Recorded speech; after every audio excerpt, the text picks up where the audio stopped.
Okay, hi guys. Today I'm going to cover another review of one of my favorite comic books. So today I'm going to be covering Civil War, right? And this great series actually came out in 2006, so almost 14 years ago, right? And this series was actually the inspiration for the Marvel Cinematic Universe, Captain America. So if you remember, they did Captain America, Civil War, and then that centered around a big fight between Captain America and Iron Man, right? But the comic is entirely quite different, right? So yeah, so I'm just gonna walk you through, right?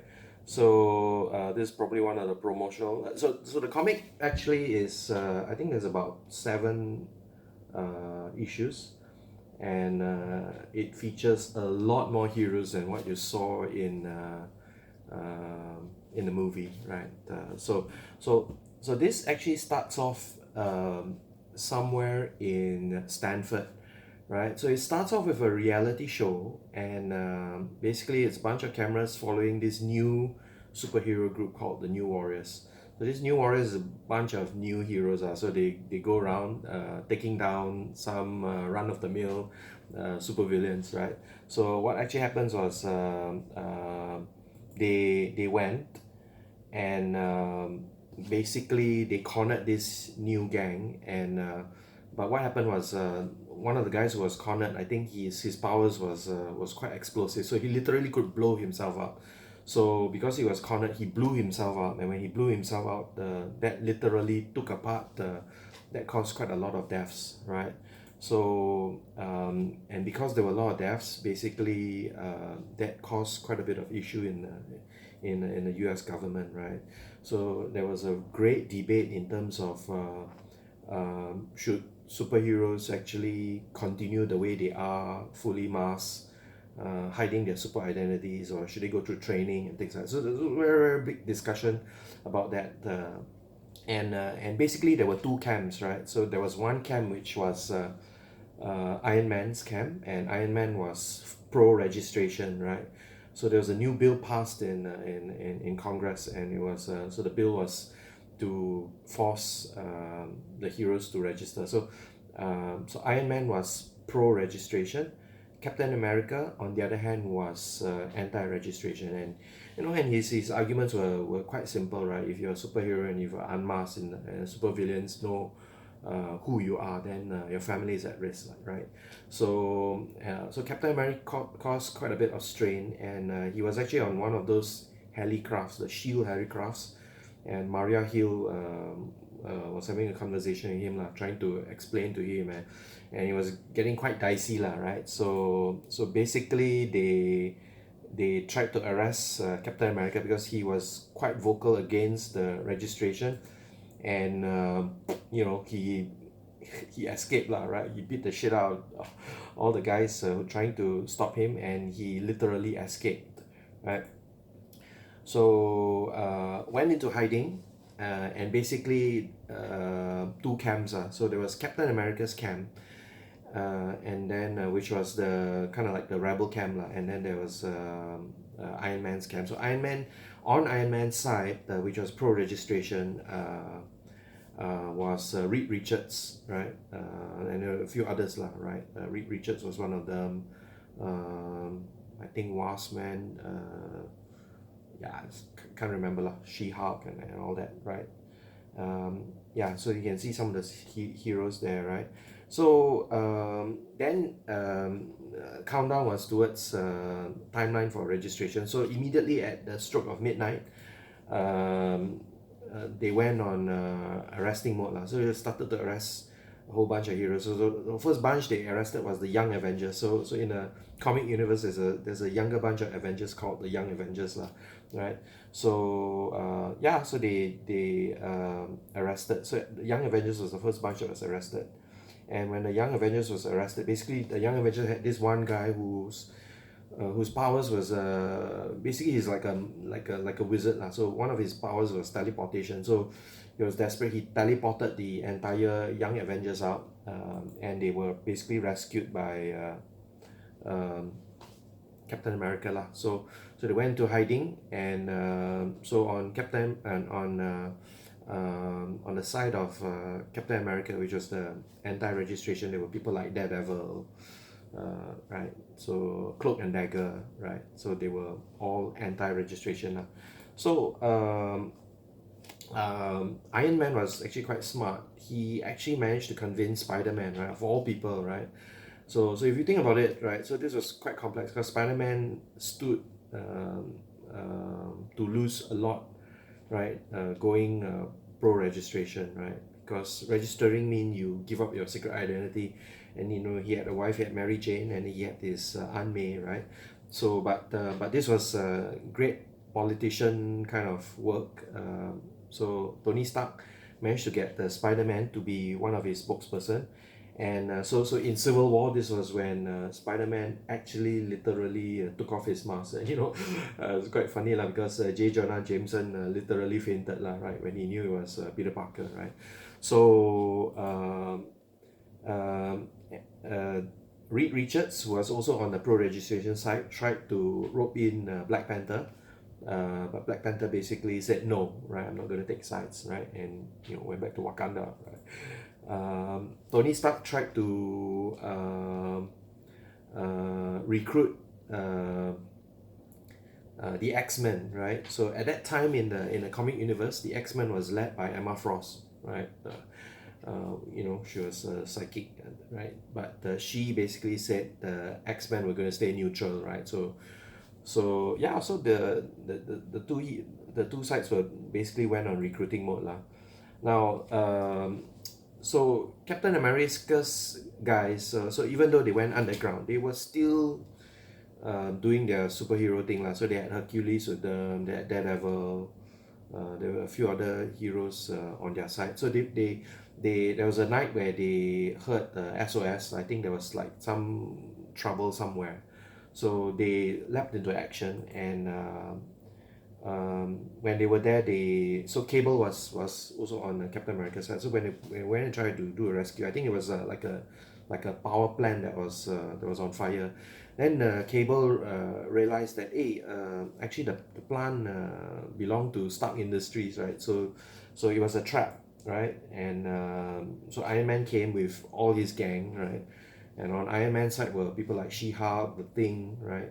So that was when a huge fight started lah. So this is a lot more battle and fights compared to the movie, right? So in the movie, remember there was that one scene where at the airport. So the comic was a lot more no holds barred, right? So there was a fight in this power plant, massive fight, and Captain America basically tricked Iron Man, right? He pretended to shake his hand and say, okay, let's call for peace. But he duped Iron Man. So there was a nanobot that he planted on Iron Man, and that disrupted Iron Man's suit, right? And then he started walloping the guy lah, right? So that's quite exciting, right? So big time whacking, and all the heroes were hammering each other, right? So it's quite exciting, right? And the art, I must say, is quite fantastic, right? So you could see scenes where of Iron Man totally beating the crap out of Captain America. It's quite brutal lah, right? So great drawn art, right?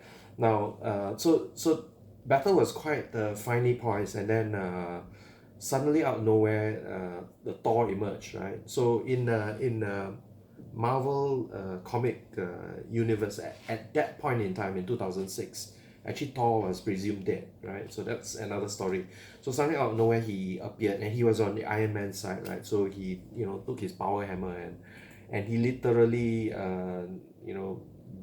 beat a whole bunch of guys lah, right? So the battle continues, right? So this is one huge long battle scene. Thor came, started beating the crap out of everyone, and then Hercules was on Captain America's side. So Hercules threw like this big truck, and then caused an explosion, right? And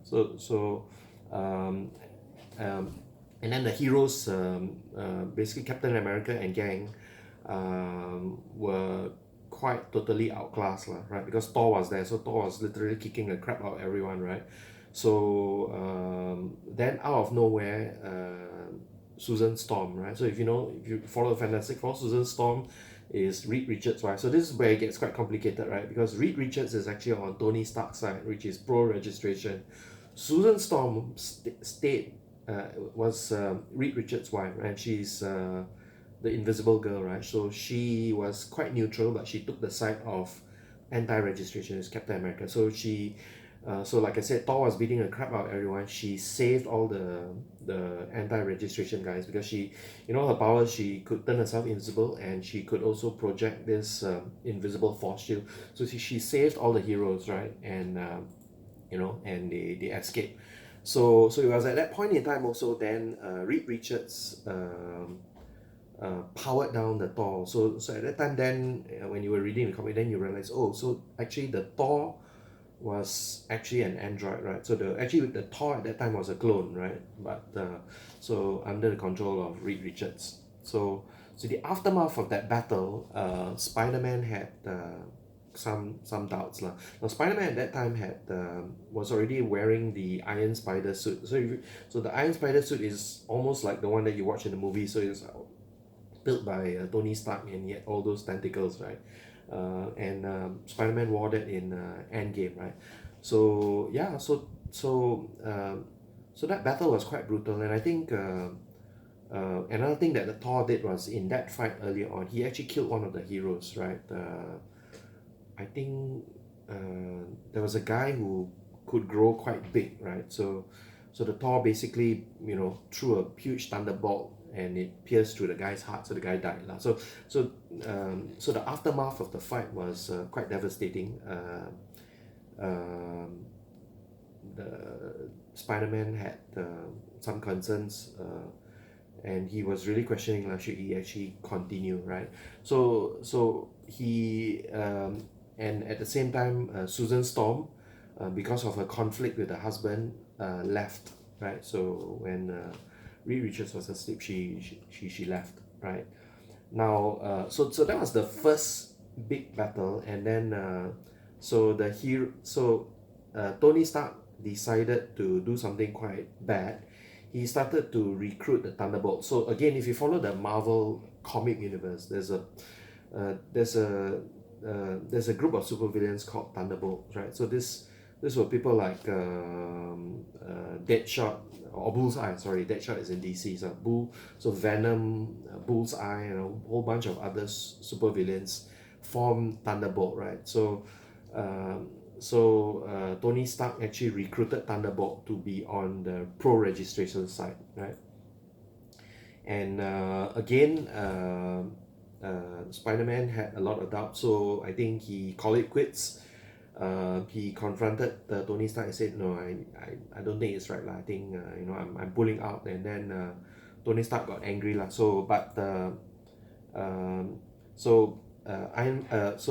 Spider-Man ran away, said no more, and Tony Stark called the Thunderbolts to look for Spider-Man. So Spider-Man ran, right, and the Thunderbolts tracked him down, literally caught him, but Spider-Man and literally beat up Spider-Man, right, to almost to the point of death. But Spider-Man was actually rescued by the Punisher, right? So that was quite good, right? And the two guys that was beating up Spider-Man, the Punisher shot them in the head, right? So it was quite brutal, right? So Punisher took Spider-Man, brought him to the anti-registration site, right? And so anti-registration site took Spider-Man in.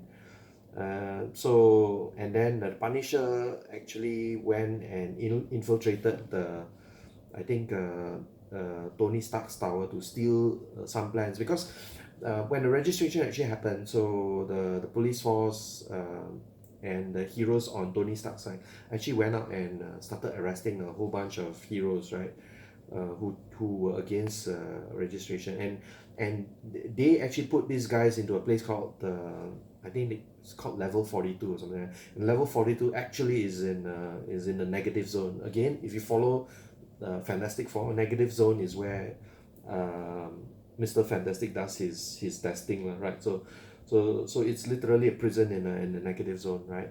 So the Punishers stole the plans for the level 42, which was in the negative zone, and at the same time, Susan Storm went to see Prince Namor, right, which was the Submariner, to try to get the Submariner on the side of the anti-registration. So, but at that point in time, the Submariner said no, right?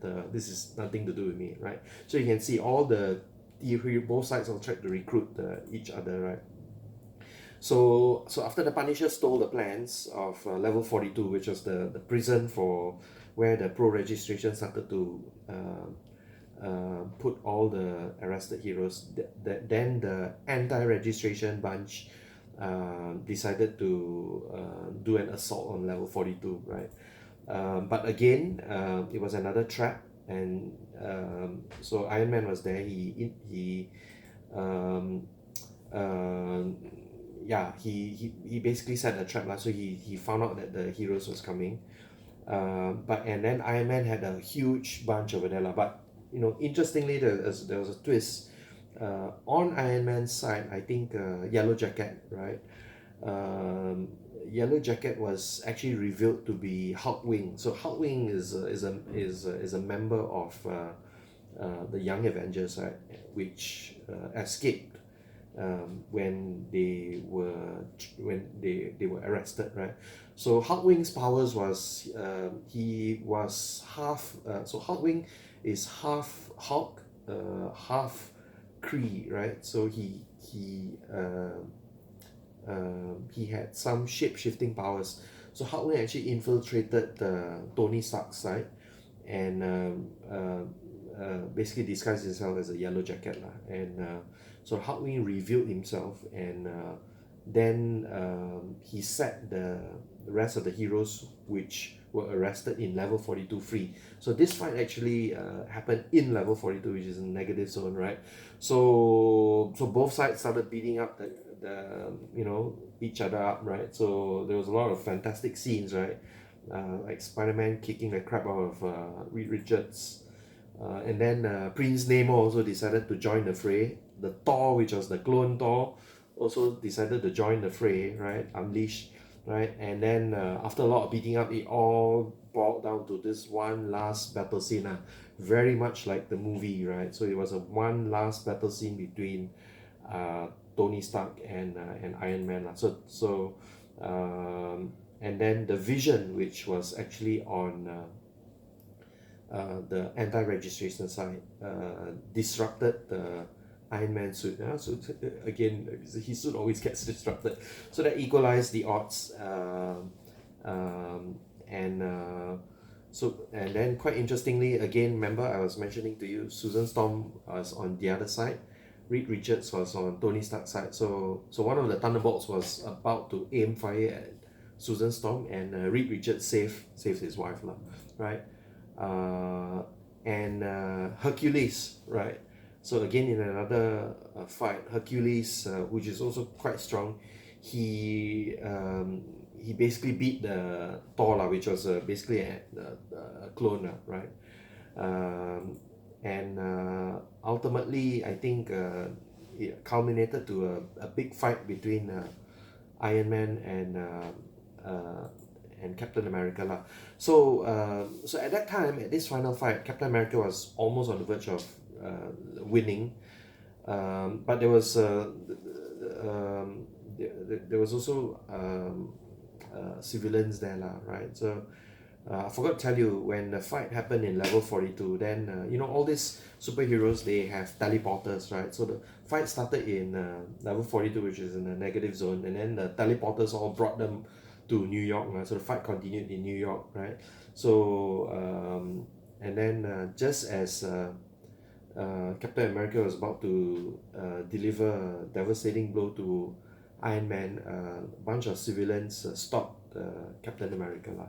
So when they stopped him, then Captain America had basically like a moment where he started thinking, is it worth fighting? So what he did was he then decided to give himself up lah. So that's how Civil War ended, right? It ended with Captain America almost at the verge of winning for the anti-registration side, but ultimately he stopped and he gave himself up. So he was arrested lah. Okay, so and then Iron Man, Tony Stark, continued with pro registration. So how the story ended was, it ended with the pro registration winning, and then it ended with basically more heroes crossing sides to pro registration. Iron Man, Tony Stark, then being promoted to director of Shield, right? So remember in the movies, director of Shield was Nick Fury, right? So this time Tony Stark was director of Shield, and then a whole bunch of other heroes which was anti-registration went underground. Okay, yeah. So Tony was promoted, and then I think in the last scene, basically there was a reconciliation between Susan Storm and Reed Richards. So that was how Civil War ended, right? The aftermath of Civil War was actually quite interesting because Tony Stark.